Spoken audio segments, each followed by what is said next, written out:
Hey guys, tonight, we're hopping in a wobbly time machine, don't worry. The settings are locked on, dropping you right into the cobblestoned chaos of ancient Rome.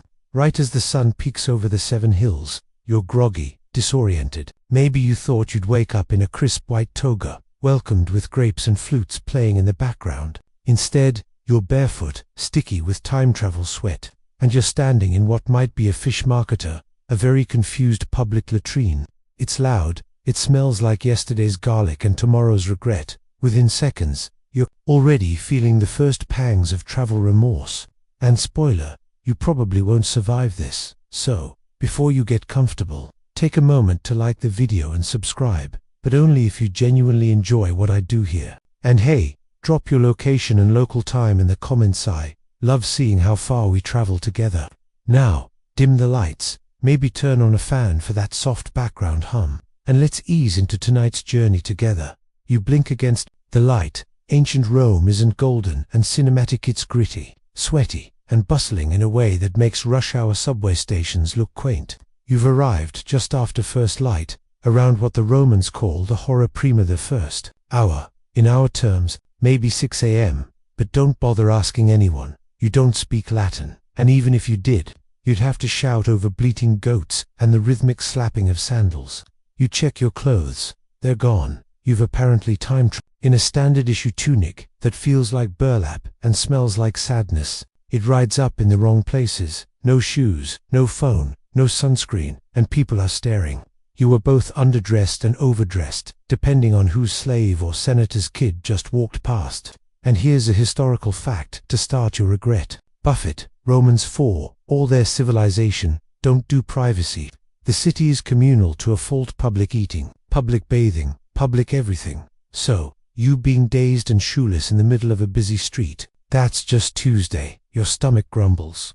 You realize, this is not one of those time travel movies where a friendly inventor gives you a coin pouch and a guide. It's you versus Rome, and Rome is winning. You begin to walk carefully. The cobbled roads are no joke, uneven, slippery with morning dew, and riddled with potholes that have seen everything from ox carts to gladiator sandals. The famous Roman roads. Yes, they're straight, but that doesn't mean they're nice. You trip twice. Once into a basket of eels that may or may not be alive. No one helps you up.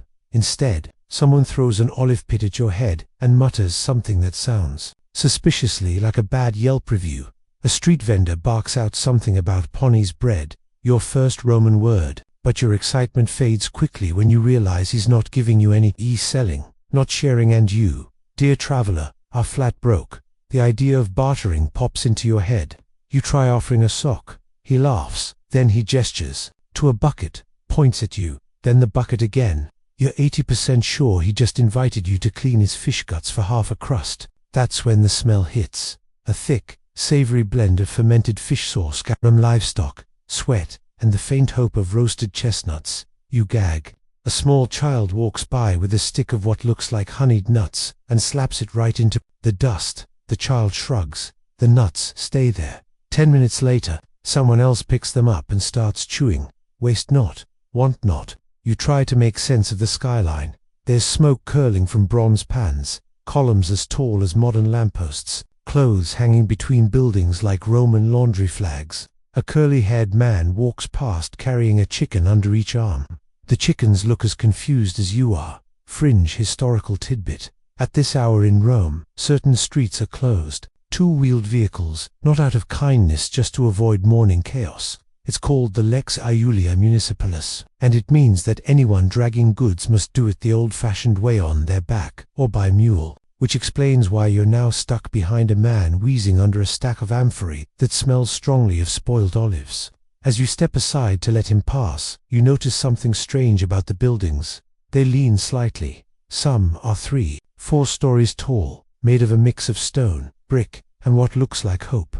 You're pretty sure one just creaked. Historians still argue whether these early apartment buildings insulae were feats of urban planning or poorly stacked death traps. You're about to find out later. A rooster crows, or was that a man imitating one? Hard to say. Either way, people are now fully awake. The city pulses. You dodge a handcart carrying jugs of wine. Barely misstepping in what you pray is just mud. and nearly get flattened by a group of children running after a loose pig. There, laughing, the pig is not. You try to ask for help. Do you speak English? A woman glares barbarous. She mutters, "You've just been called a barbarian. Welcome to Rome." You reach for a wall to steady yourself and pull your hand back, immediately sticky from what? You don't know, probably don't want to know. You finally find a small fountain, the kind used by locals to wash hands, fill jugs, and cool off. You cup your hands, splash your face, and for a moment, just a moment, you feel human again. Then a dog drinks from the same stream, then a toddler pees near it, and just like that, you're back to despair. A local walks by in a toga, carefully draped and ridiculously bright. He looks important. You smile. He sneers. You realize your tunic is on backwards, classic tourist move. By now, your feet are bleeding slightly. The roads are stone. Your skin is soft, and there's not a pair of Air Jordans in sight. You look around and realize something that hits harder than homesickness. You're completely, utterly alone. No one here knows you. No one cares. You're just another face in the crowd, one with no money, no roof, and no idea where breakfast is. You wander, stomach gnawing at itself, and begin to hope naively that your first mission might be simple. Find a bathroom. Surely, even ancient Rome, in all its complexity and grandeur, must have figured out that bodily functions don't wait. Well, yes, and also, oh dear God, no. You follow a trickle of people carrying wooden buckets and clay jugs to a public square that smells, how do we put this gently, alive. There it is, the latrina. You were hoping for privacy, maybe a door, or even just a stall. Instead, you find a long marble bench, punctuated by evenly spaced holes. No dividers, no dignity, just 20 strangers, seated side by side, handling their business like it's open mic night. You hover nearby, heart sinking. An older man in a stained tunic waves. You, he calls cheerily, sit down, and you thought airport bathrooms were bad. Here's your first cultural gem. Ancient Roman toilets were public, communal, and not gender segregated. People chatted while doing their business. It was a social affair like brunch, but with fewer croissants and more digestive consequences. But you notice something worse. Sitting on the floor is a stick, on the end of it, a grayish sponge. You don't even have to ask. You already know. That, friend, is the tersorium, the Roman version of toilet paper. One communal sponge on a stick, rinsed if you're lucky in vinegar water between uses. You know that phrase, don't ask, don't tell. Multiply that by 10 and then sit down. You try to act casual, but your eyes are locked on that sponge like it's a cobra. Historians still argue whether every latrine had a designated slave to clean the sponge bucket, or whether people just winged it. Either way, your stomach does a flip. Suddenly, the hunger feels less urgent. You back away slowly, pretending you just remembered a very important appointment with literally anywhere else. You escape into a side street and almost crash into a line of people filing into a massive stone structure. Ah, the public baths. Maybe this is your moment to regroup, clean up, and finally feel human again. Inside, the air is thick and warm, and the echo of conversation bounces off marble walls. There are 3 main chambers here: the frigidarium cold, tepidarium warm, and caldarium hot. It's less of a spa and more of a chaotic water park without slides. Men soak, scrub, wrestle, gossip, and debate loudly about philosophy or wrestling or dinner. You try not to look, but nudity is everywhere, everywhere. You shuffle to a stone bench, trying to look like someone who belongs here. Someone tosses you a lump of olive oil and a blunt metal tool. The man beside you smiles, then begins scraping the oil across his chest with what looks like a butter knife. This is the strigil. Romans didn't use soap. They'd coat themselves in oil, then scrape the gunk off like an onion peeling its worst layers. You mimic him, smearing oil on your arm, but the smell is complex, equal parts oregano, sweat, and something that might be duck. You scrape, the strigil bites your skin. It's oddly satisfying and deeply humiliating. A man passes by offering a foot massage. You're tempted, your soles are blistered from the cobbles, but he wants payment in coin or bread, and all you have is a damp sponge memory and a heart full of shame. You slink toward the caldarium, hoping the steam will ease your backache. Inside, it's a sauna gone wild. You can't see more than a foot in front of you, and you crash into someone who slaps your arm, then laughs, Someone else is singing in Latin. Another person is apparently shaving with a bronze razor shaped like a bird. The bird's beak is sharp, a fun fringe tidbit. Some Roman bathhouses employed toilet poets. These weren't real poets, of course, but graffiti artists who carved jokes and limericks into the walls. You squint through the mist and spot one. Apollinaris, the doctor, has lost his mind. Not helpful, but relatable. You're overheating now. Your skin's bright pink, and your tunic already regrettably is sticking in unspeakable places. Time to leave. You emerge from the bathhouse, glistening like a badly oiled statue. Slightly cleaner but more confused. The noise outside has swelled. Rome is officially awake. You spot a woman fanning herself with palm leaves. She's wearing layers of linen and what looks like soot around her eyes. Beauty standards are eternal, it seems. Romans used charcoal as eyeliner, beet juice for blush, and sometimes even crocodile dung as sunscreen. Yes, crocodile dung. Someone, somewhere, thought that was a good idea. And yes, they applied it deliberately. To their faces. You now regret every skincare complaint you've ever voiced. A child offers you a cup of something. You hesitate. It smells sweet. Maybe juice. You sip. It's definitely not juice. It's a thin, watered wine called posca, flavored with vinegar and herbs. Refreshing if you're a soldier on a forced march. Less so if you're just trying not to vomit on a child. You thank the kid with a weak smile. He responds by showing you a dead lizard he's tied to a string. You nod politely and back away. At this point, you're trying not to panic. You haven't eaten, haven't sat down comfortably, and your only memory of hygiene is now linked to a sponge you never want to see again. And yet, you marvel at the fact that everyone around you seems fine.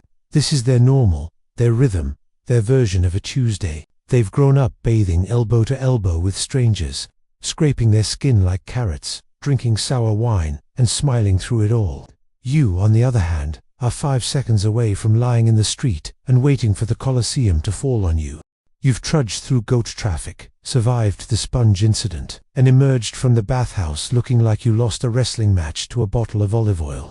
Now, there's only one thing on your mind: breakfast. Your stomach has officially declared war, so you set off in search of anything resembling food.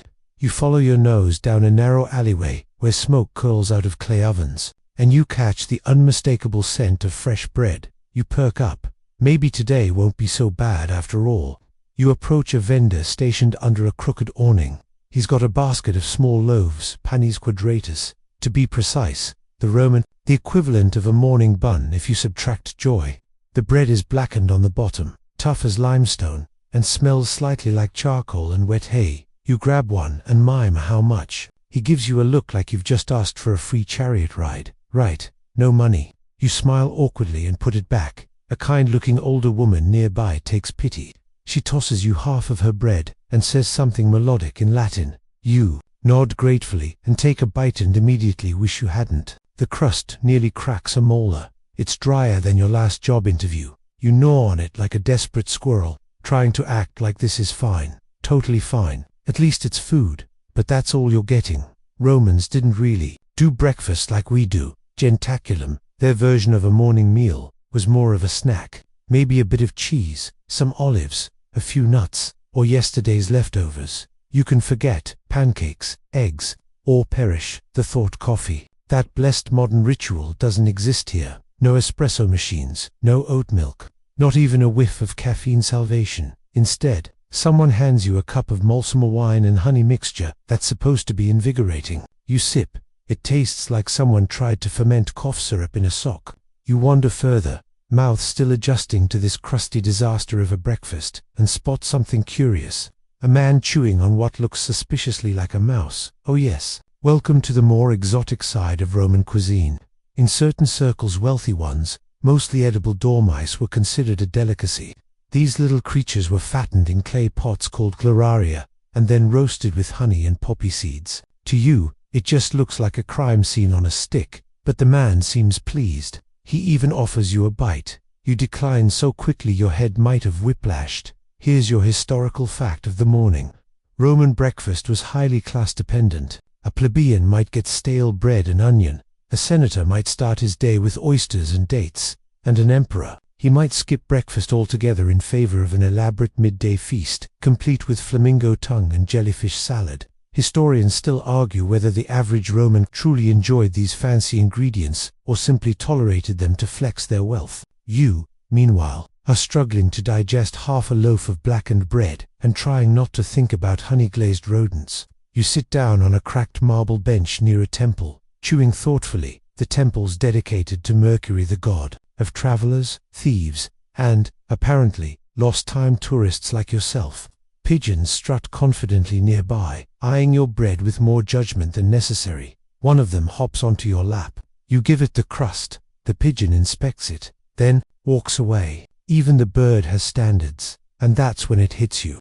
There's no coffee, no caffeine jolt, no warm hug in a cup. You're running on fumes and fermented honey wine. The fog in your brain is turning into a storm. You glance around and notice people already bustling with purpose, shopkeepers setting up stalls, children sweeping courtyards, slaves everywhere running errands for their masters. You're the only one still looking like a confused, time-traveling scarecrow. You stand up, dust yourself off, and accidentally lock eyes with a man leading a pig on a rope. The pig snorts at you, you snort back. It's unclear who won. Then something bizarre catches your attention. A man is biting into a boiled egg, with what looks like crushed ants sprinkled on top. He gestures at you. You point to your stomach, then make a thumbs up, hoping it translates across centuries. He takes that as permission and offers you one. You hold it. It's warm, slimy, slightly buzzing. Nope. You hand it back and walk away as politely as possible without sprinting. Down another alley, a vendor is slicing what appears to be figs. Finally, something familiar. You smile, reach out, and just as your fingers graze a slice, a monkey on a leash snatches it. The vendor laughs so hard he wheezes. This is Rome, baby. Another fringe tidbit. Street performers often used trained animals to attract attention to their stalls. Monkeys, parrots, even trained dogs. The goal: entertain the crowd, sell the olives. You are just part of the show, still empty-stomached. You slump against a column and realize that the day hasn't even really started yet. It's barely mid-morning, and you've already lost a battle with bread, nearly bit into a dormouse, been rejected by a pigeon, and watched a monkey outwit you.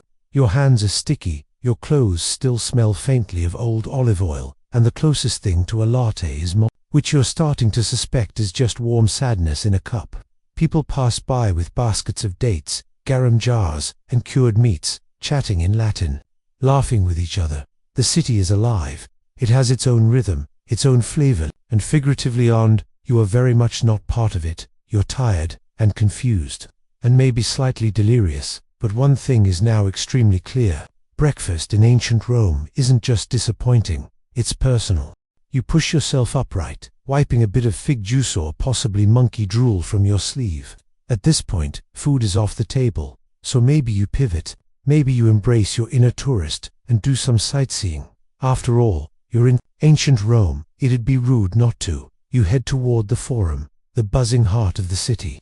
It's like a combo platter of Times Square, Parliament, and your nosiest neighbor's living room. Columns tower over chattering crowds, each one carved with scenes of gods smiting or blessing mortals, often both, depending on how well they behaved. Everywhere you look, there's marble, big slabs of it, archways, statues, fountains. You pass a man chiseling away at a new inscription. It reads something about a senator who spoke with the thunder of Jupiter and smelled of piety. A bold claim, considering most senators you've seen so far smell more like cheese and regret. You wander into a group gathering around a platform. A man stands on top, gesturing wildly. He's wearing a toga and yelling something about wheat prices and naval defense. The crowd grumbles back. Congratulations, you've stumbled into a contio, a public political meeting. Think Roman town hall, but with more shouting and fewer microphones. The speaker points dramatically toward the harbor. People cheer, then boo, then cheer again. It's very unclear what's happening. Someone hands you a wax tablet with scribbles on it, notes from the speech, a grocery list, a love poem. No one seems to know. Fun fact: these kinds of assemblies were part of Rome's chaotic democratic machinery. Citizens, male citizens, could vote on laws, elect officials, and yell a lot. Historians still argue whether the average Roman truly influenced politics or if it was all just theater for the elites. Either way, you're mostly here for the marble statues. You duck out of the crowd and find yourself facing the Temple of Saturn. It's massive, stately, slightly intimidating, and right beside it, oddly enough, someone's selling roasted chestnuts. You try to buy one, no luck, still no money, and your please take pity on me face is starting to wear thin. So instead, you focus on the statues. Romans loved their heroes immortalized in stone, but here's the thing, they didn't shy away from realism. These aren't airbrushed Instagram filters. These are deeply wrinkled foreheads, jowls like melted wax, and eyes that look like they've seen several questionable Senate meetings. You stare at one bust labeled Cicero and feel judged. He looks like he'd call you out for slouching and then lecture you for 3 hours on the value of oratory. You straighten your back. Then, finally, you catch a glimpse of the Senate building. The Curia, Julia. It's quieter here, less chaos. You approach and peer inside stone benches, raised platforms, echoes that probably still hum with long-dead arguments. The power that once flowed through these halls shaped empires. It also probably started a dozen wars over wine quality or toga colors. You sit on a step and soak it all in. The warm sun, the distant clang of a blacksmith, the mutter of philosophers arguing near the basilica. You've officially hit the deep thoughts part of your time travel crisis, and right on cue, a teenager walks by wearing what can only be described as an aggressively short tunic. He's balancing a jug on his head and whistling a tune that sounds like a chicken in distress. You blink, he blinks back, he shrugs and keeps walking. A small dog trots after him, its legs shorter than its body, tongue lolling. Romans loved their pets, dogs, monkeys, even snakes. Some women carried tiny lapdogs in their arms like fashion accessories. One emperor, Elagabalus, allegedly fed his pet lions better than his staff. Another man walks by with a parrot on his shoulder. The parrot squawks Ave, and then possibly belches just another morning in the forum. At one end of the square, a group of philosophers has gathered. You edge closer, curious. One is gesturing with a stylus and quoting Epicurus. Another is clearly quoting himself. They're debating whether virtue can exist without pain. You consider contributing. Try using a Roman toilet, but you wisely stay quiet. One of them turns to you suddenly. Et2, peregrine. You freeze. You too, traveler. You nod slowly. The man grins, then turns back to the argument, launching into a rant about the soul's dual nature. You realize with a jolt that, technically, you're now part of a philosophical debate. Fringe tidbit. Some Roman citizens hired philosophers just to follow them around and say wise-sounding things at dinner parties. Philosophers were the original audio ambience intellectual background noise. You half expect this one to ask for a tip. As you drift away, the sound of chariots grows louder. You follow the rumble and turn a corner, and there it is, the Colosseum. Even half-finished construction wraps up under Titus. It's breathtaking. Arched tiers rise into the sky, staircases spiraling upward, entrances yawning like hungry mouths. You step forward, drawn in like a moth to a very violent flame. Inside, workers are hammering stone, dragging wooden beams, shouting instructions. A few gladiators in training are sparring in a side arena. Sweat, metal, and sand. It's like a gym, but with higher mortality. A man in armor leans on a pillar, sipping from a jug. He nods at you. You nod back, trying to look casual despite being dressed like someone who got kicked out of a toga party. You walk the edge of the arena. It's massive.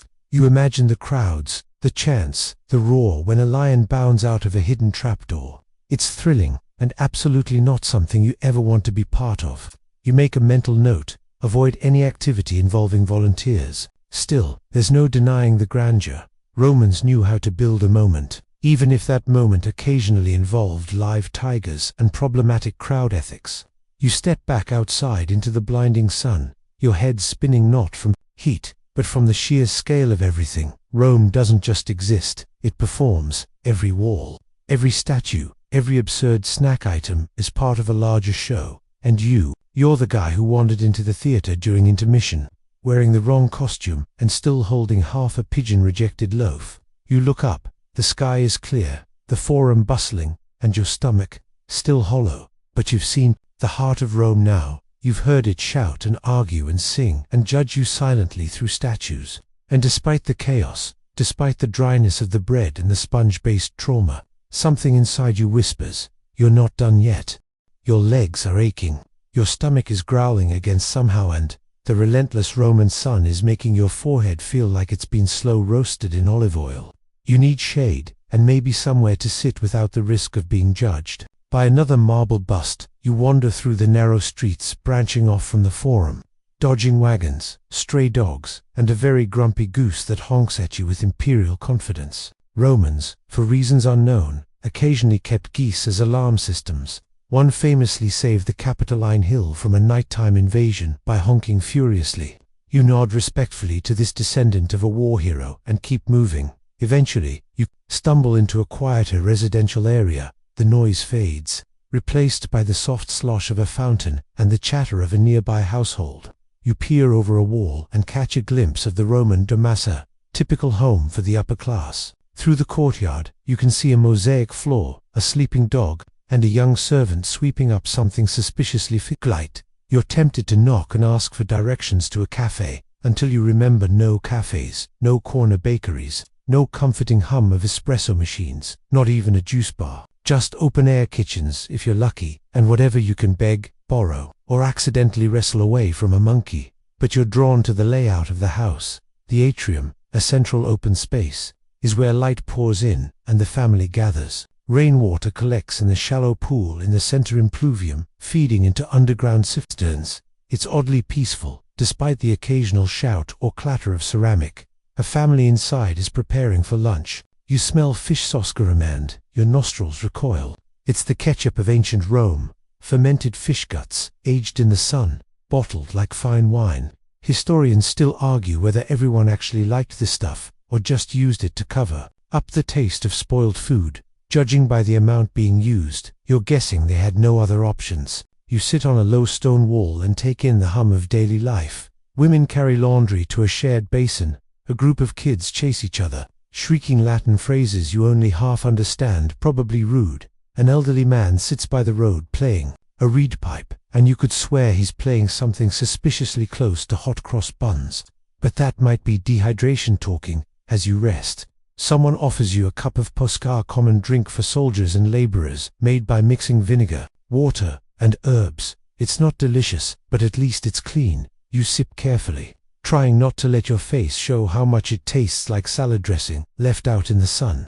The man smiles anyway and gestures toward the aqueducts in the distance. Now there's a marvel. Rome's water system is, quite literally, ancient engineering flexing its muscles. Water travels from miles away, sometimes over mountains, to fountains, homes, baths, and even gardens. It's delivered with a level of precision that modern plumbing would admire. Sure, the lead pipes are a concern wheel. Let the historians debate whether it actually contributed to Roman cognitive decline, but for now, you're just impressed it works at all. You wander in the direction of one aqueduct arch. It hums faintly, water rushing through its stone belly. You rest your hand on the cool surface and feel it. Rome's pulse, beneath all the noise, politics, and slightly traumatizing food choices. There's a rhythm here, ancient, immense, relentless. A boy nearby kicks a leather ball toward you. You awkwardly deflect it with your shin, wincing at how much it hurts. These things aren't exactly filled with air. He laughs, says something about your chicken legs,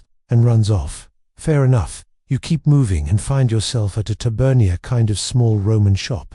Part storefront, part living quarters. This one seems to be a barber's. Inside, a man is trimming another man's beard with a blade that looks like it could double as a prison shank. You smile politely and back away before they offer you a Roman fade. Another taberna nearby sells sandals, Roman flip-flops essentially. You consider trading your shoes, but realize your modern sneakers are attracting too much attention as it is. A child actually points at them and says something that probably translates to "What are those?" You move on. Fringe tidbit of the day. Wealthy Romans sometimes kept private libraries in their homes. Scrolls, not books. Mind you, carefully rolled and labeled with tags hanging from the ends. They didn't have Dewey Decimal Systems, but they did organize by subject. Philosophy, rhetoric, poetry, probably some very dramatic love letters. You daydream for a second about sneaking into one of those libraries, curling up with a scroll, and pretending this morning never happened. Then a rooster crows at noon, just because it can. You decide to follow a group of schoolchildren heading toward what looks like a shaded portico. A man in a brown tunic is scribbling on a wax tablet and lecturing the kids in a tone that suggests he's already tired of them. This is a Lutessa Roman school, not for everyone though. Mainly for boys of respectable families. Girls usually got educated at home, if at all. The teacher smacks his stylus against the tablet and barks out a line from Virgil. One boy sighs dramatically and repeats it. Another clearly hasn't done his homework. You suddenly feel a weird kind of kinship with him. School in ancient Rome was rigorous, memorization heavy, and occasionally involved a stick. You're just glad you're not being forced to declaim Cicero right now. You'd probably pronounce Carthago delenda est like it was a pasta dish. You retreat, passing a mural in progress on a wall. A man is painting with natural pigments: burnt sienna, ochre, crushed shells. The mural shows a hunt, a banquet, and a very dramatic scene involving a man falling downstairs. You ask what it means. He shrugs and says, "It's for the dining room." You chuckle, because of course it is. Everywhere you turn, you're surrounded by stories, written in stone, painted on walls, whispered in alleyways, but also quite literally written. Graffiti is scrawled all over the city, ranging from love notes and poetry to insults and slogans. One nearby reads, "Lucius is a liar and owes me for denarii." Another says, "I was here, I did nothing wrong." Timeless. You realize you're smiling now. You're still hungry, still sunburnt, still traumatized by sponge sticks, but Rome is worming its way into your brain. Not with glamour, but with grit and lead pipes. You're somewhere between mildly enchanted and permanently dehydrated. As you make your way toward one of Rome's most iconic gathering places, the public baths. You've heard whispers about them all morning from sweaty merchants, gossiping matrons, and a man chewing on what might have been fermented cheese.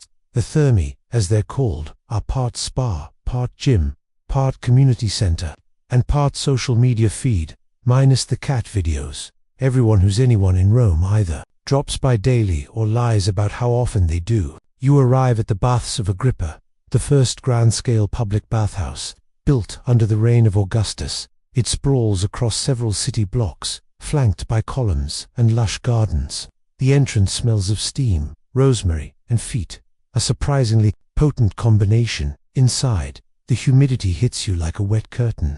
You blink against the fog and step gingerly onto the heated tiles. There are 3 main rooms, each with its own temperature and vibe. The frigidarium, cold, the tepidarium, warm, and the caldarium, hot. Right now, you feel like skipping the hot and heading straight for a popsicle. Except, sadly, it's still a couple thousand years before anyone thinks to freeze sugar water. As you step into the appetitorium, or changing room, you're immediately reminded that Romans aren't shy. Nakedness here is like socks in modern culture. Functional, ubiquitous, unremarkable. You awkwardly wrap your tunic tighter and try to blend in with the crowd, most of whom are men in various states of undress, chatting about politics, war, or whether Saturn is in retrograde. Spoiler, he's always grumpy. The lockers are just niches in the wall, sometimes guarded by slaves or attendants. You don't have anything worth stealing, unless someone wants your oddly soft, futuristic socks. You pass into the tepidarium,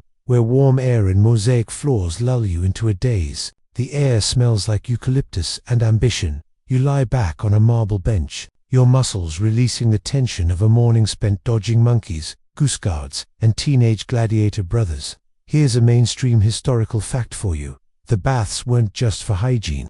They were about networking. Romans struck business deals, traded gossip, negotiated marriages, and sometimes plotted full-on political schemes while lounging in the steam. Historians still argue whether the baths were more essential to Rome's social fabric than the forum itself. You overhear part of a conversation between 2 well-fed senators. One complains that his villa's fresco artist is behind schedule. The other scoffs and says he switched to a Greek painter who works faster and complains less. You roll your eyes so hard you nearly dislocate something.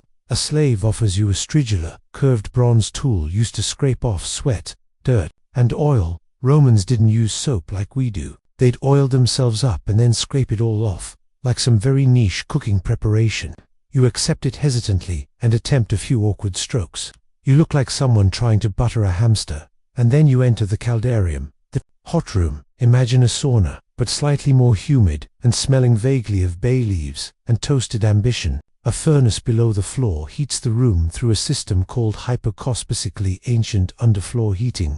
It's genius. It's also the kind of thing that might randomly explode if the fire slaves get distracted. You try to sit, but the marble bench is volcanic. You hop up with a yelp, drawing a few amused glances. A man nearby leans over and says, "First time." You nod, panting like a boiled potato. He chuckles. "Don't worry. You'll sweat out the fear soon." Some fringe enthusiasts believed regular bathing expelled bad spirits. Others used the time to debate philosophy or recite poetry. You, on the other hand, are just trying not to pass out from the heat. Eventually, you slink back toward the frigidarium. Sweet relief, the cold pool sparkles under soft torchlight. You ease in, inch by inch, gritting your teeth as the chill wraps around your limbs. Your body thanks you, your feet send fan mail. A few others float around you, murmuring about taxes and the emperor's recent haircut. No one seems to mind the sudden yelp when you slip slightly and splash cold water up your nose. One man swims with surprising elegance.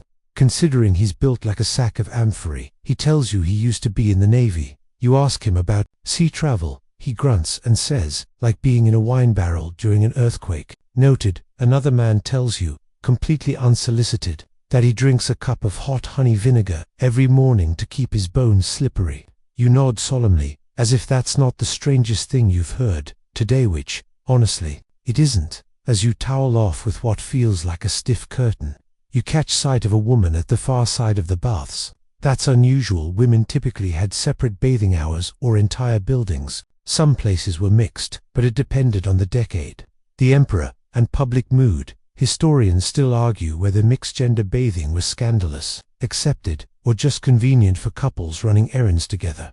You dress against sort, avant, step outside, feeling a little cleaner, a little less overwhelmed, and somehow, still a little sticky. It's like the sweat has emotionally bonded with your soul now.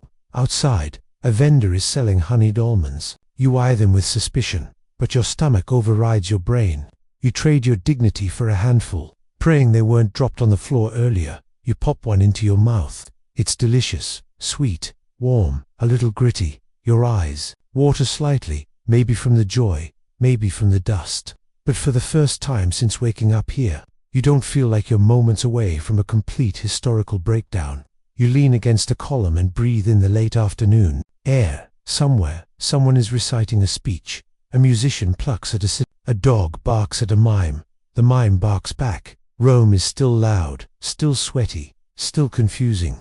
But now, just a little, you feel like part of it, or at least, not entirely against it. And as you brush a breadcrumb off your tunic, you notice a very familiar pigeon watching you from a nearby ledge, probably judging you. You're finally feeling a bit more human after your unexpectedly profound bonding experience with warm nuts and cold water. But the moment you step out into the Roman street again, you're hit with another reality. The sheer volume of smells, not all bad, but let's say you wouldn't bottle it as a perfume. See, Rome's beauty doesn't just come with marble columns and tunic-clad poets, it also comes with a whole ecosystem of aromas. Roasting meat from a nearby pepina, a street food stall, sweet incense burning near a temple, and the persistent background note of let's just say there are no sanitation workers on strike here, because there are no sanitation workers, period. You pinch your nose as you pass a man emptying a chamber pot into the gutter. He does it casually, mid-conversation, as if flinging human waste into public space is just another Tuesday, which it is. You dodge to the side, narrowly avoiding a splash. Welcome to ancient Rome's sewage system, aka gravity and hope. The famed Roman sewer, the Cloaca Maxima, still runs under the city, flushing wastewater into the Tiber. And for something built thousands of years ago, it's surprisingly effective. Historians still argue whether its original purpose was practical engineering, or just a fancy status project to impress the Etruscans. Either way, you're grateful for whatever part of it is still working. Still, street-level hygiene is more interpretive. The roads double as garbage zones. If you listen carefully, you can actually hear someone gagging to alleys over. Probably a tourist from the future like you. You're about to write the day off as officially descending again when your stomach grumbles. Again, ancient Rome is apparently 90% walking, 9% sweating, and 1% involuntary fasting. You catch a whiff of something almost pleasant and follow it like a cartoon character. It leads you to a busy street corner where a man is grilling skewers of mystery meat. It smells smoky, spiced, and just unfamiliar enough to be exciting. You point to a skewer. He nods and says, "Porcus." That's pig. Probably, hopefully. You hand over a few worn coins. You have no idea if they're correct. You're just mimicking the guy in front of you and receive the skewer. One bite in and you're in bliss. It's chewy, salty, and charred at the edges. You also immediately burn your tongue. No napkins, no water, and no sympathy from the vendor. He simply shrugs and serves the next customer who, to your surprise, is wearing a tunic over what looks like chainmail. Turns out, you're now in the part of the city where off-duty soldiers and gladiators hang out. You try to play it cool, chewing your skewer slowly and nodding like you belong. No one seems to notice or care except one massive man polishing a helmet who eyes your strange shoes with amusement. You spot a tavern-style joint with shaded seating and sneak in. The popina is dim, crowded, and smells like garlic, sweat, and spilled wine. Perfect. You slide onto a bench, careful not to offend the two dice players next to you. One of them knocks over a cup and shouts, "Wiki." His friend groans. Ancient Roman gambling, it turns out, was technically illegal, but also extremely popular. The dice they're playing with are made of bone, slightly lopsided, and very loud on a wooden table. You observe quietly. One player slams a coin onto the table and then rolls snake eyes. His curses are creative, even if you only catch half of them. Something about Jupiter's sandals, probably not a compliment. A man next to you, red-faced, mildly drunk, leans over and slurs something about the races. "You going?" he asks. "Auriga favorite today is Scorpus." You blink. You've heard that name. One of the most famous charioteers in Roman history, Scorpus was a star. He won hundreds of races before dying tragically young. Historians still argue whether it was from an accident on the track or something more sinister, like sabotage or bad shellfish. Your new friend insists you must see a race. He even offers to lead you there, though his walking is more sideways than forward. You follow him out of the popina and across a sun-drenched plaza where a group of street performers is reenacting a battle scene. One guy gets a bit too enthusiastic with his fake sword and sends a helmet flying into a fruit cart. Everyone claps. No one apologizes. As you walk, your guide points out a temple up ahead dedicated to Castor and Pollux, the twin brothers who were also mythical horsemen. Very on brand for a day that's apparently veering toward horsepower. Before long, the distant roar of a crowd hits your ears, not the polite hum of modern sports events, but a full, bone-rattling cheer that grows with every step. Your heart skips. This is it, the Circus Maximus. It's massive, longer than any modern stadium, wide enough for 7 chariots to race side by side, and brimming with somewhere between 150,000 and 250,000 spectators. Depending on who you ask, there's no ticket scanning, no turnstiles, just humans crammed into every crevice of the arena, shouting, throwing things, and waving banners. You squeeze into a standing spot near the top. The man next to you offers you a cup of wine that smells like regret. You decline, politely. The chariots burst into the arena in a blur of color, muscle, and dust. For factions red, white, blue, and green race in a frenzy around the spina. The central barrier decorated with statues, fountains, and the occasional monument to a charioteer who didn't quite make that last turn. You find yourself screaming with the crowd. One chariot clips another, a wheel splinters, the driver tumbles but miraculously rolls to safety. The horses thunder on hooves, clattering like war drums. A banner flutters in the wind with the name Scorpus. There's no scoreboard, no jumbotron, just instinct and sweat and momentum. It's chaos, it's addictive, it's terrifying. When the race ends, the crowd erupts. Some cheer, others argue violently, a few start fist fights. It's less about who won and more about feeling like you won. And yet, there's something deeply human in all of it. The dust, the noise, the cheers that rattle your ribs. It reminds you that entertainment hasn't changed all that much. Just the packaging. You follow the crowd as it spills out into the street, dazed and adrenaline-soaked. You smile at your guide, who promptly vomits into an alley and wishes you a pleasant evening. Rome, always classy. You wander the streets in a kind of daze, your ears still ringing from the crowd, your sandals coated with arena dust, and your thoughts spinning faster than those chariot wheels. The sun is starting to dip low, casting a golden hue over the stone buildings and painting long shadows between rows of columns. But don't get too dreamy, because as night creeps closer in Rome, things shift. The markets begin to quiet, the respectable citizens retreat indoors, and the more creative characters come out to play. You find yourself passing through the Suburra, Rome's infamous lower-class district. You didn't mean to Brussels. You were following the smell of roasted chestnuts, got distracted by a street musician playing a double-pipe flute, and now here you are in a maze of stacked tenement buildings, shouting merchants, and extremely questionable puddles.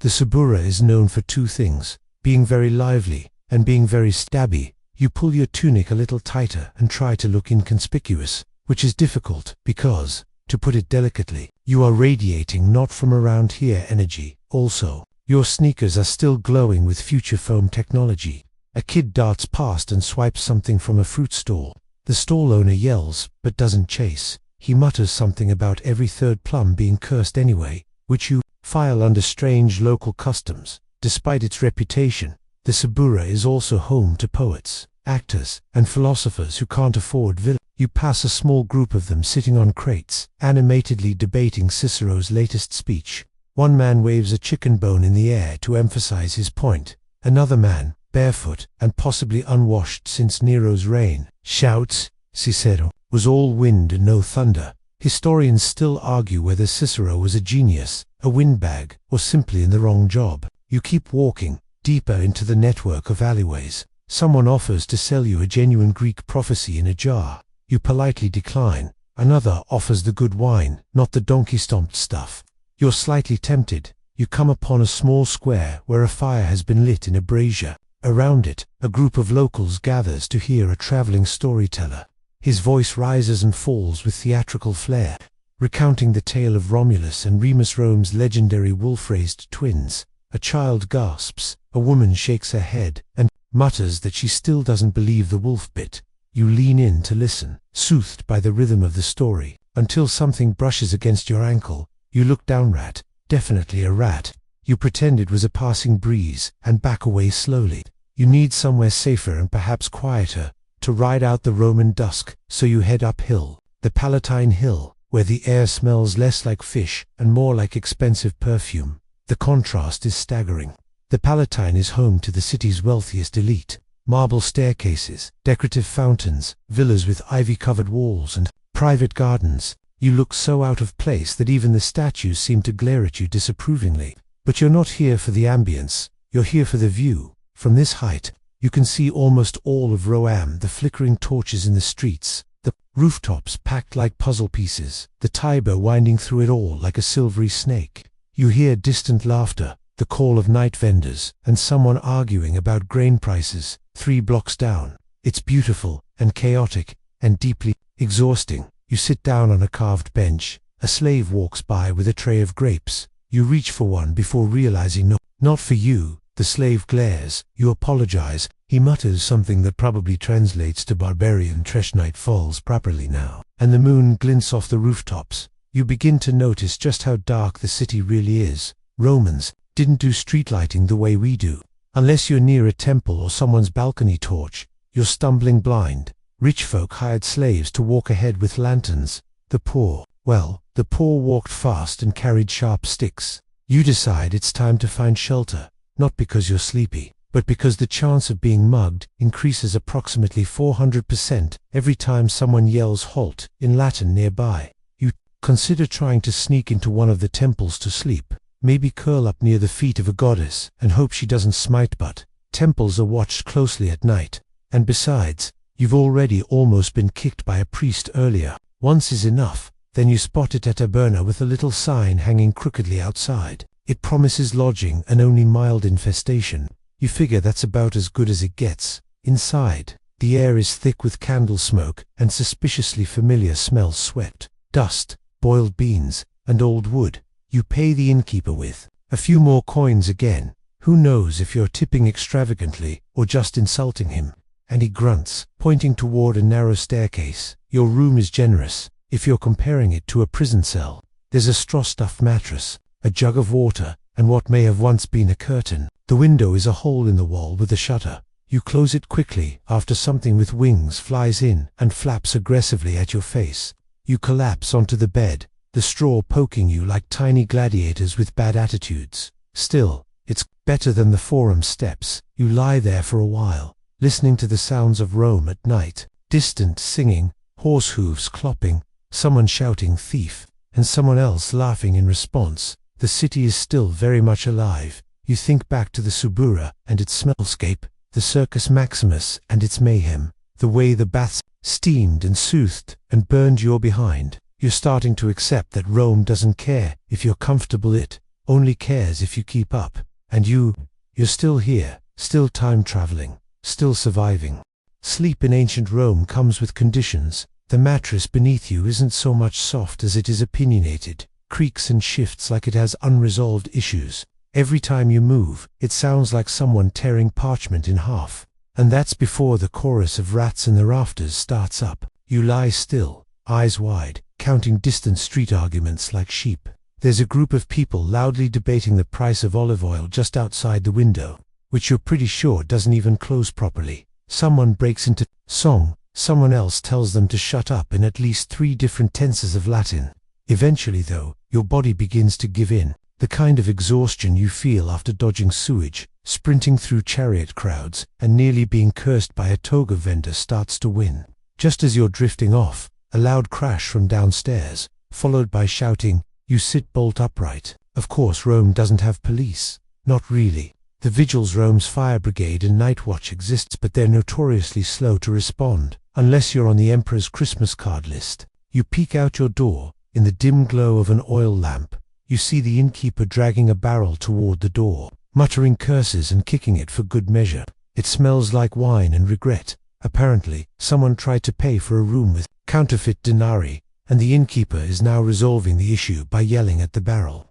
Rome's conflict resolution strategies leave something to be desired. You retreat, cautiously, and wedge a broken amphora under your door for security. If someone wants to rob you, they'll at least stub a toe first. You eventually fall asleep. You dream of togas, of sewer rats on tiny chariots, and of Cicero trying to sell you cheese. When you wake, it with the blinding realization that you're still in ancient Rome. Your back hurts, your mouth is dry, and something is crawling near your foot. You decide not to investigate. The sunlight streaming through your window is brilliant and harsh. No curtains, no warning, just Roman sun, slapping you awake like an unpaid debt. You stumble downstairs. The innkeeper is asleep at the counter. A dog, possibly his, possibly a guest's, sniffs at your sandal and sneezes. You step around it and head into the street, hoping for breakfast, or at least something you can chew without wondering which animal it used to be. Romans didn't really do breakfast the way we do. Ientaculum, as they called it, was light, maybe a piece of bread with cheese, or a smear of honey. Nothing with sprinkles or whipped cream. Definitely no eggs Benedict. You find a street vendor offering bread rolls and dried figs. You hand over your last usable coin and chew slowly, watching the world begin to stir around you. Merchants open their stalls, brushing yesterday's dust off their wares. Women carry baskets to the markets, their sandals clicking like typewriter keys. A man with a parrot on his shoulder yells about miracle ointment for knee pain, and honestly, you'd buy some if you had anything left to trade. Your knees feel 300 years old as you gnaw on your dry bread like a sad gladiator squirrel. A cart rolls by massive wooden wheels, squeaking, pulled by 2 donkeys with very judgmental eyes. It's filled with amphorae and heading toward the forum. Boreum, the cattle market. You follow it, not because you're in the mood for cows, but because something about the organized chaos of Roman markets is mesmerizing. It's a place where senators brush elbows with slaves, where orators argue beside fruit sellers, and where you could buy a marble bust and a questionable sausage in the same transaction. The air smells of leather, smoke, and yes, animal waste, but also spices, frankincense, roasted nuts, the sharp tang of fermented fish sauce, which the Romans put on everything, including possibly dessert.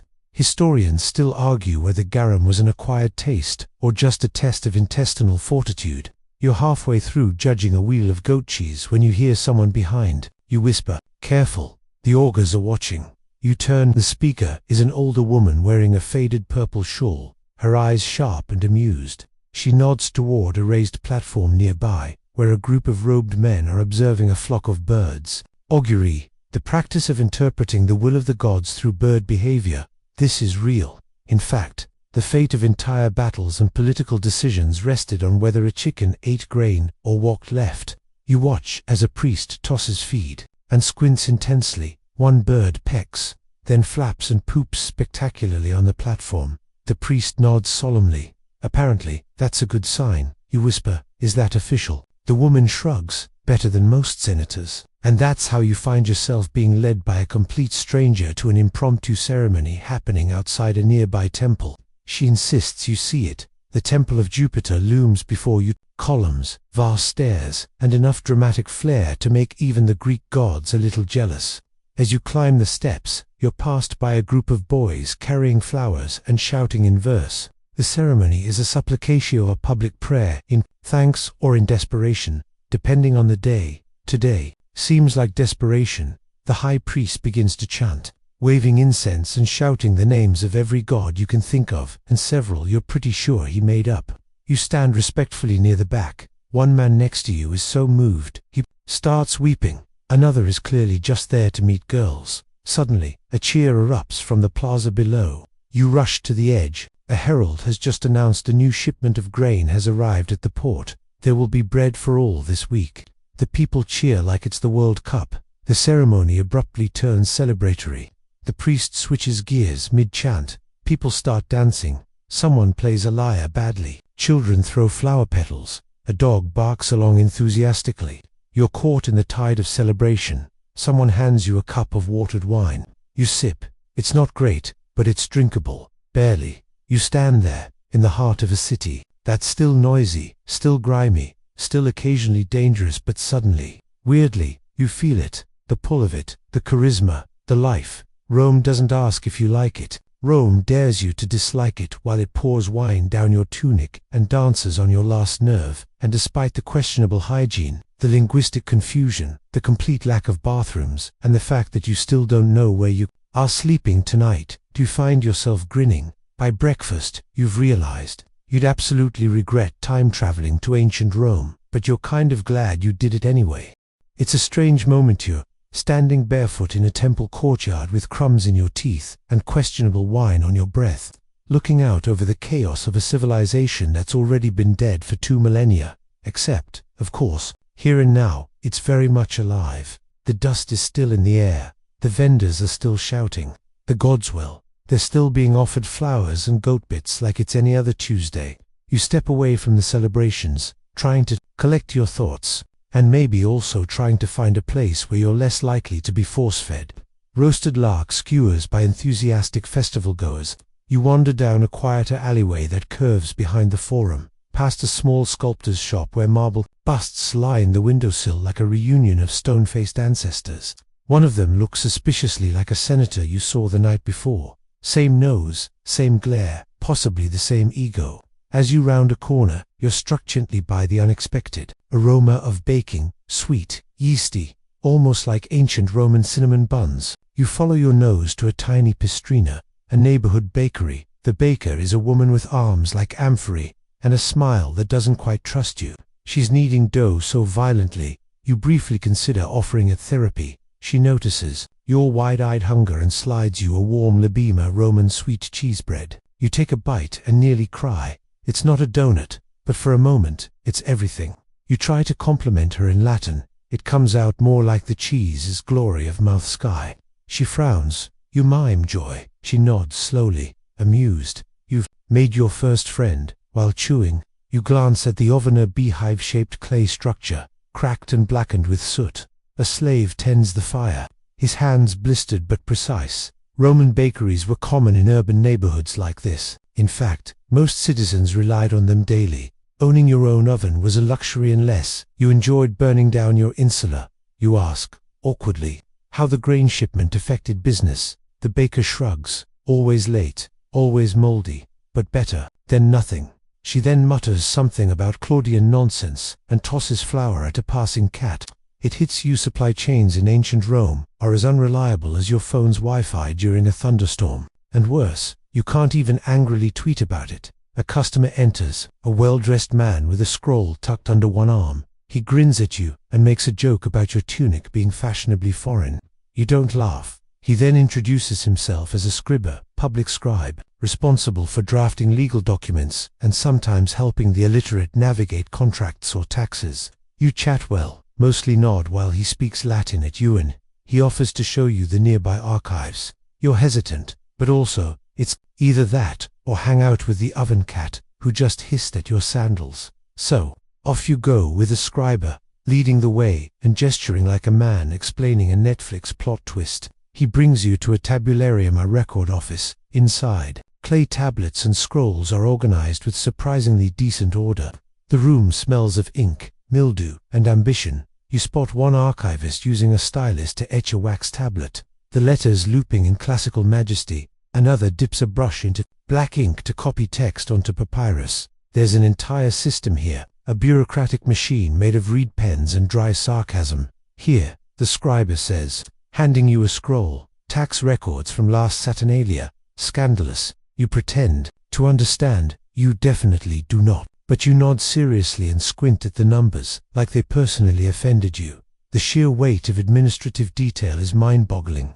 Historians still argue whether Rome's bureaucratic structure was a marvel of order or a bloated system barely held together with wax seals and curses. You thank the scriber and step back outside, blinking in the harsh midday sun. You've now seen gladiators, oracles, poets, bakers, and paper pushers. Rome is less a city and more a parade of personalities. But there's one piece missing. You've seen the public spaces, the bathhouses, the temples, but you haven't seen a Roman home, not really. So you find yourself meandering toward the domas of a wealthy merchant invited, it seems, by the baker, who may have whispered something about her cousin needs a helper today, while pushing a bag of flour at you.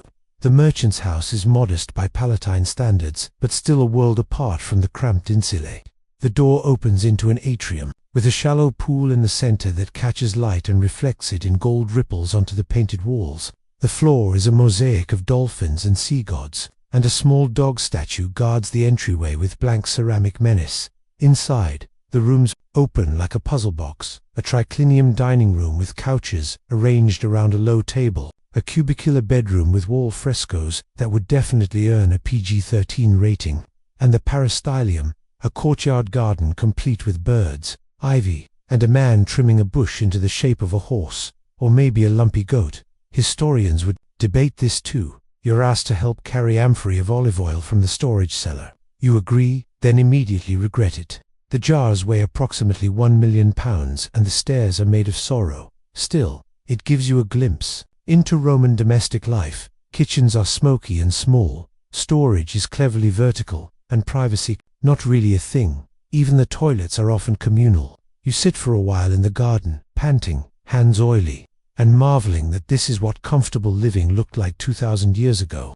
No toilets you can flush, no windows with glass, no Netflix to explain augury or fermented fish sauce, just stone, olive oil, and gossip. And yet there's a rhythm here, a strange sense of community in the chaos.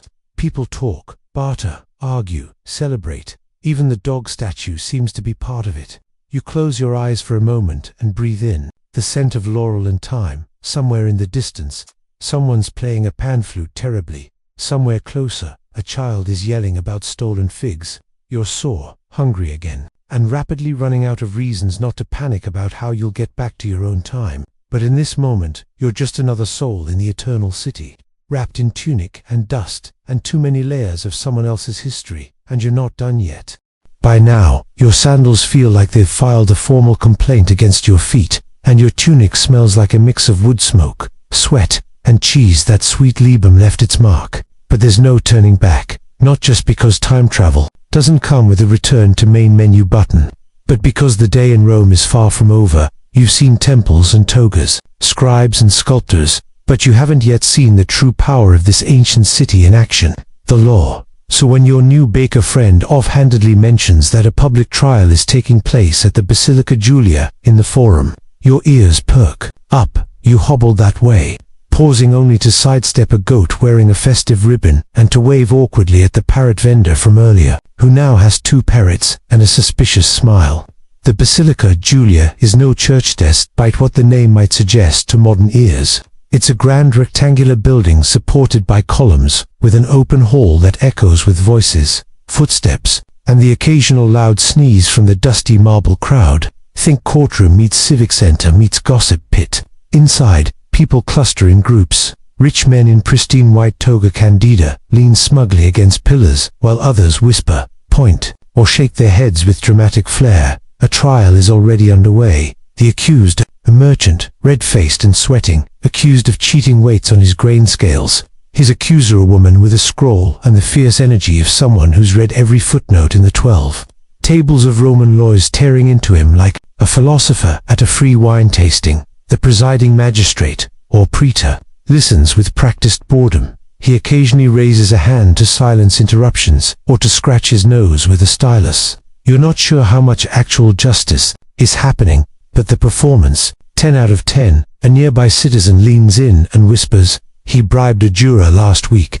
Everyone knows, but he nods at the scroll-wielding woman, used to date his brother.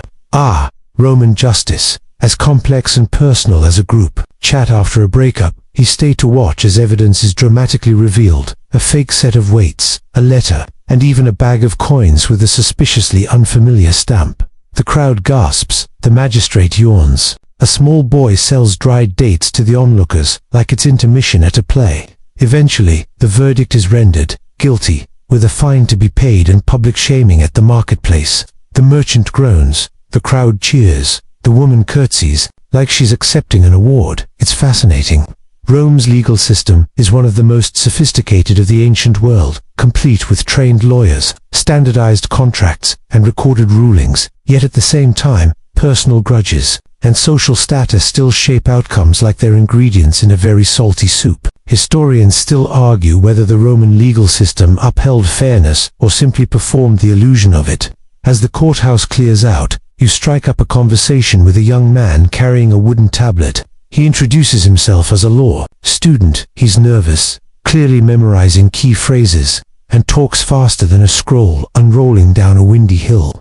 He offers to show you one of the nearby Ludi public schools, where children and young adults are taught rhetoric, philosophy, and how to yell persuasively without blinking. On the way, he explains that education in Rome depends heavily on your status. Wealthy families hire private tutors, often Greek slaves, while others send their children to group lessons in borrowed buildings or shaded porticos. Today's class is being held in an open courtyard beside a temple, with a handful of students sitting on benches and one instructor pacing with the energy of someone one bad answer away from yelling in hexameter. You sit at the edge, trying to look like you belong. The teacher is lecturing on Cicero. Or maybe is Cicero, it's hard to tell. His voice booms, arms flailing, a scroll rolled tightly in one fist, like a scepter of exasperation. He pauses mid to ask a boy in the front row a question. The boy hesitates, then answers in flawless Latin that sounds too perfect to be real. The teacher grins, delighted, and calls him my little orator of the Republic. The boy beams. The others groan. As the class ends, the teacher approaches you. You look foreign, he says, stating the obvious with the warmth of a man who owns exactly one tone of voice. You nod. Just visiting. You say, he doesn't understand the words, but he squints, gives a nod, and hands you a copy of a basic Latin primer, written on parchment. Study this, he says. Even Gauls can improve. You smile. You've been insulted, educated, gifted. Welcome to Roman schooling. Back on the street, you feel the buzz of students hurrying home, parents shouting after them. The daily rush of life, carrying on as if it didn't just stage a full courtroom drama and a surprise Latin lesson in a single afternoon. You stop to rest on the edge of a public fountain, where two musicians, one with a lyre, the other with a reed flute, are trying to harmonize without entirely agreeing on the melody. You listen for a while, your eyes drifting to the sky. The sun is sliding westward now. The shadows stretch longer, cooler. Somewhere, a dinner fire is being lit. Someone's dropping lentils into a pot and arguing about garum quantities again. You realize that despite all the rough edges, Rome is starting to feel almost survivable. Except, of course, you still have no clue how to leave, and that's when someone tugs your sleeve. It's a girl, maybe 9 or 10, with dark curls and serious eyes. She points to the scroll under your arm and says something in Latin you almost understand. That's upside down. You look. It is. She giggles. Then she adds, Slowly, "You're not from here." It's not a question. You smile. "No," you whisper. "I'm not." She tilts her head. "Then why are you here?" You don't have an answer. Not yet. You stare at the little girl for a long moment, trying to come up with an answer that doesn't involve a time machine you can't locate or a cosmic accident caused by your questionable decision to microwave leftover lasagna near a smartwatch, but she's already lost interest and is chasing a chicken into an alley, laughing as though the question wasn't meant to unravel your existential crisis. You rise from the fountain and decide to walk. No destination, just walk. Rome, for all its noise and chaos, has a strange way of welcoming wanderers. The streets wind in confusing spirals, but each turn offers something new. A statue half sunk into the ground, an alley painted with old political graffiti, a dog snoozing in the sun like it invented the concept of leisure. You find yourself near the Subura district again, where the insulae crowd the skyline like precarious stacks of burnt toast. The air is thicker here, smoke from cooking fires, sweat, fish, and the eternal perfume of too many people in too small a space. You step carefully over a puddle that looks sentient and pass a group of kids gambling with bones and pebbles. One of them offers you a bet. You decline. He calls you a chicken. You walk faster. Eventually, you make your way to a quieter part of the city, just beyond the Servian wall, where small shrines and neglected gardens sprout between stone houses. Here, time feels softer. The breeze is cooler. You spot a lararium tucked into a wall. Nietzsche, tiny household shrine with figurines of protective spirits, offerings of fruit, and a splash of wine drying in the dust. You pause.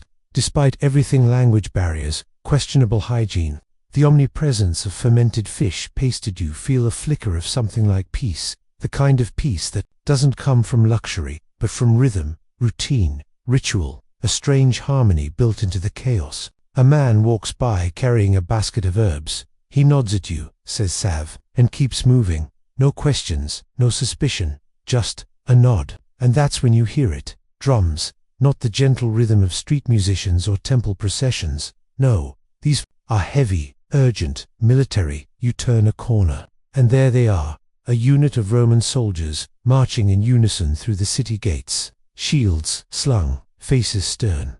The centurion at the front barks commands with the calm authority of someone who's yelled his way through 10 provinces and 3 attempted rebellions. You freeze, staring. This is Rome's Iron Court, the legions that built an empire and often burned down anyone who disagreed. They're not in battle gear. This is a return periodless pageantry. More logistics. Their armor clinks like wind, chimes forged in fury. Their sandals slap the stones with brutal efficiency. Some look bored, others proud, a few just look hungry.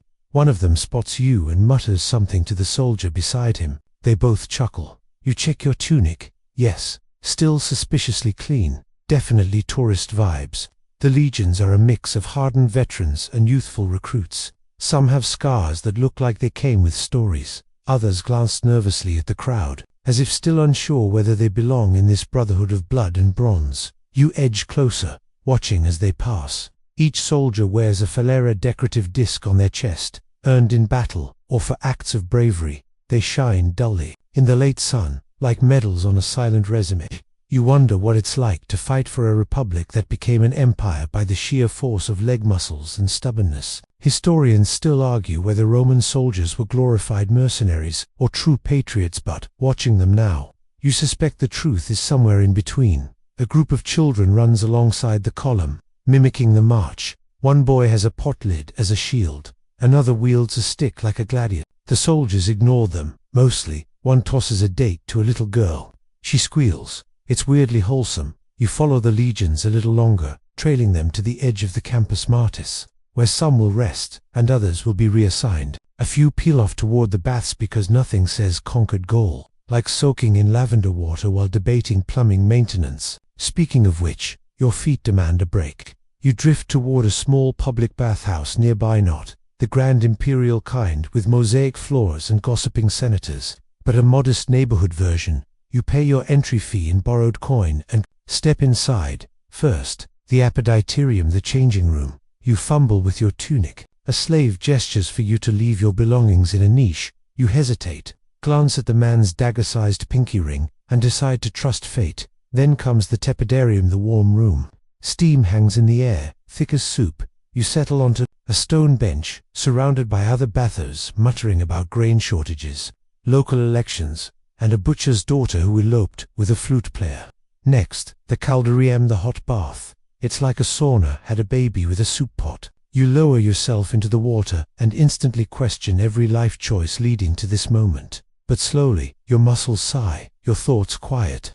A man beside you offers a dab of perfumed oil. You accept, unsure whether you're being pampered or subtly challenged to a duel. He introduces himself as Lucius, a leatherworker, talks about his workshop, his dog, and his opinion that imported Egyptian sandals are overrated.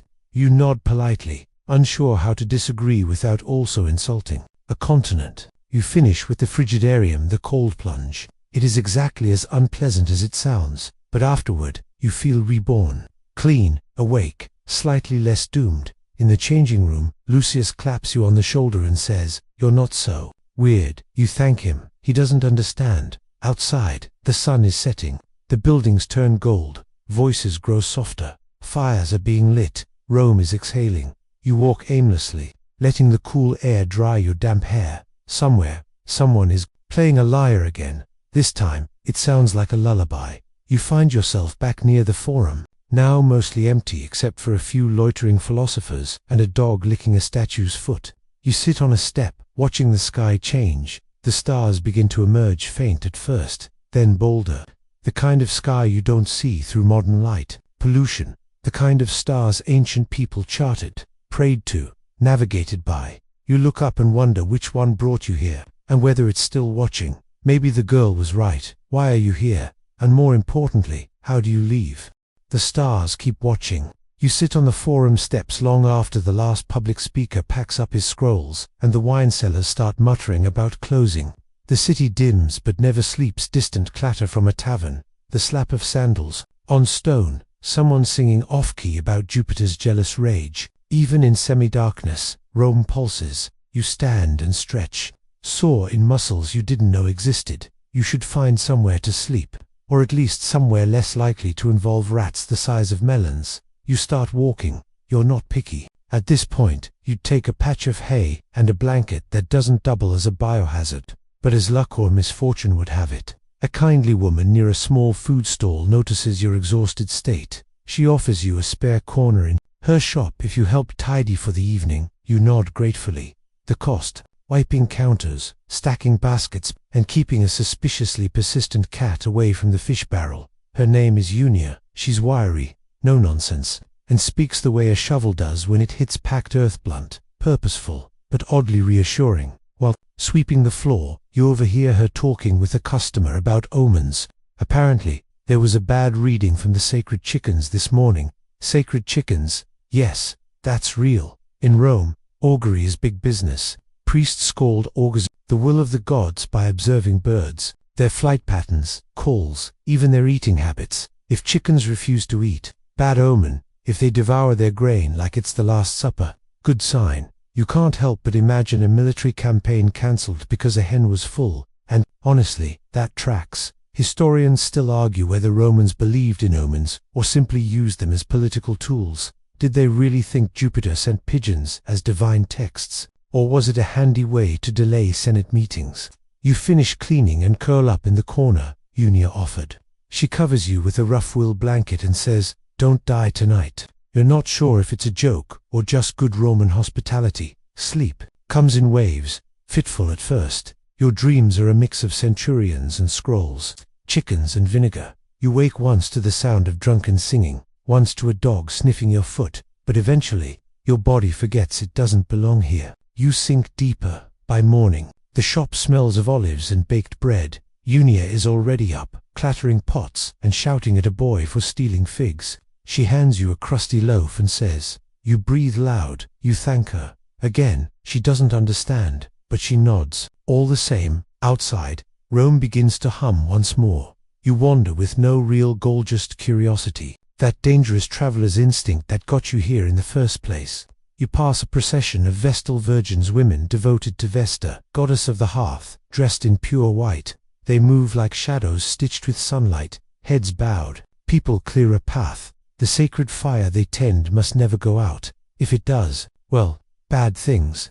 Let's just say a Vestal failing her duty might face a punishment involving being buried alive. Relaxing, right?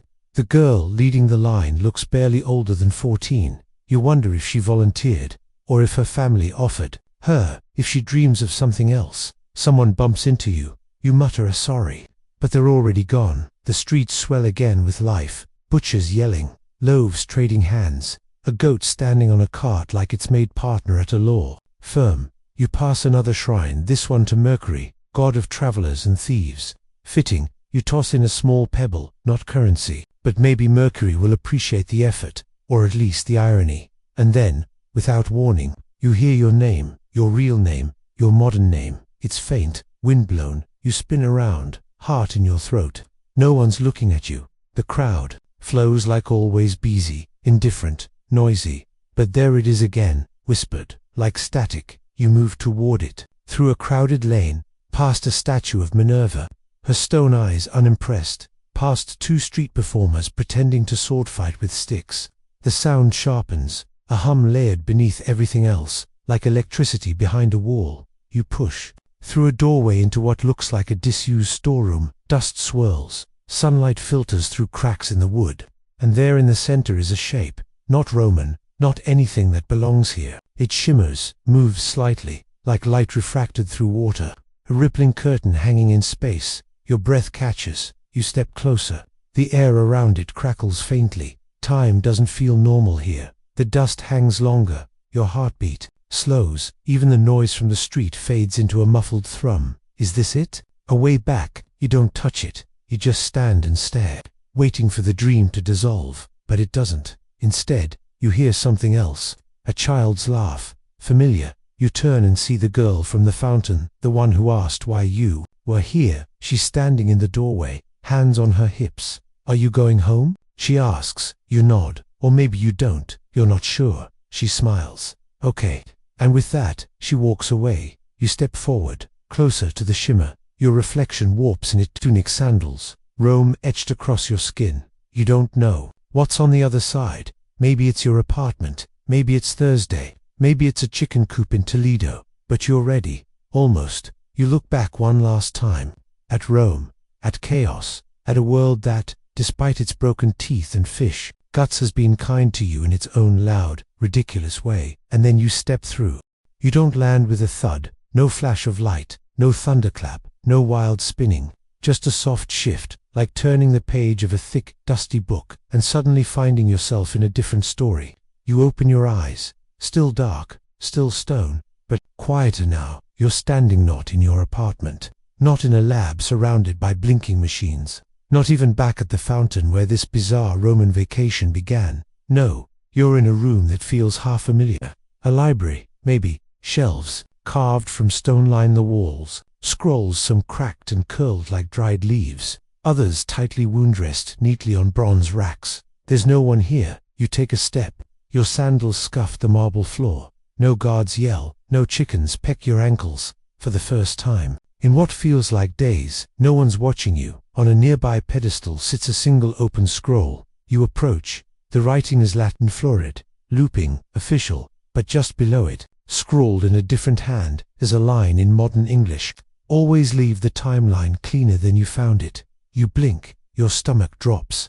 Someone else has been here. You start to scan the room with new eyes. Symbols etched faintly into the stone. Not Roman, definitely not decorative. A pattern, a language, something layered beneath history, like graffiti left by someone who didn't belong. Another traveler, a warning. You run a finger along the symbols and find a tiny notch in the wall, a compartment. You press. A soft click. The wall slides slightly open, revealing a device. Black, smooth, cool to the touch. You don't recognize the brand, which is odd, because you pride yourself on knowing obscure tech, especially gadgets, so sleek they practically whisper sci-fi protagonist. It lights up briefly, no buttons, no screen, just a small projection. Exit coordinates confirmed. Then, warning, temporal drift detected. You take a slow breath. That doesn't sound good. In fact, it sounds like a polite way of saying you left the stove on in the space-time continuum. You pocket the device. It's probably smarter than you, and definitely cleaner than your tunic. Outside the chamber, the city is still too still. Rome asleep, maybe, or you've landed in a pocket between ticks of the universal clock. Either way, you step carefully. The streets are washed in moonlight. No torchlight, no voices. You walk slowly past familiar landmarks now shrouded in shadow. The Forum, the Baths of Agrippa, the Temple of Vesta, all quiet. Ancient skeletons of a world that should be bustling. You're not alone, though, in the distance, you spot a figure, cloaked, moving slowly. You follow, more curious than cautious, because, let's face it, caution would have kept you in bed with a cup of tea and a Netflix account. The figure moves through the city with purpose, never turning back. You trail them through alleyways and arches until they stop at a column that looks far too modern for this time. There's a faint blue shimmer just like before, a portal. The figure steps through without hesitation, and you pause. Do you follow? Do you step into the unknown again, another city, another century? Or do you stay and fade back into the Roman rhythm you were starting to understand? Bread, baths, mildly aggressive fishmongers. You reach for the device, it glows again. Window closing. 1 minute. Well, that's helpful. You think of Unia and her gruff kindness, of the boy with the potted shield, of the sacred chickens, the gossip baths, and the impossibly stubborn way Rome keeps standing. It was messy, it was exhausting, it smelled deeply of vinegar and goat, but it was alive, still. You step forward. Your foot hits the shimmer, and this time, you feel the pull like a tide sucking you through a narrow tunnel of memory and heat and light. Then darkness, and then morning. Not birdsong, not Roman gossip, but the beep of a microwave. You blink against sudden fluorescence. You're on the floor of your kitchen. Your smartwatch blinks. 9:42 a.m. Friday. Your hoodie smells faintly of lavender, bath oil and charcoal smoke. You sit up slowly, checking your limbs. Everything feels fine. Your hair is still damp. Your pockets are empty.